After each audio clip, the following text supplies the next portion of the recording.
अस्सलामुअलैकुम सामीन। 17 रबीउल सानी की तारीख़ शुरू हो चुकी है। 1 नवंबर है। ख़बर का उन्वान है बिहार में बड़ा हादसा हो गया है जिसमें 18 लोग लापता हो गए हैं और 3 की लाशें मिल गई हैं। ख़बर थोड़ी तफसील सुनिए। बिहार में आज बड़ा हादसा हो गया है। सूबे के छपरा इलाके के मांझी के मटेरिया के पास एक नाव पलट गई है। ये नाव नदी में पलटी है। नाव में सवार 18 लोग लापता हो गए हैं। नाव पलटने की इत्तला मिलने के बाद खलबली मच गई है। लापता लोगों की तलाश के लिए बचाव का काम किया जा रहा है।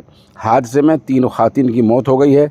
अभी तक 6 लोगों को नदी से बाहर निकाला जा चुका है, जिनमें से 3 ख़वातीन की मौत हो गई है और 3 दीगर लोगों को अस्पताल में दाखिल करा गया है। 12 लोग अभी भी लापता हैं।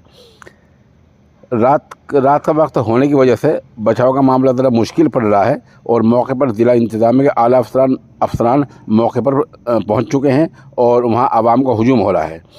अलबत्ता ये लोग कहां से आए थे, कहां जा रहे थे, ये लोग कौन कौन हैं, इनकी अभी तक कोई शनाख्त नहीं हो पाई है। हद है कि जो 3 लोग जिनकी लाश निकली हैं उनकी भी पहचान नहीं हो पाई है।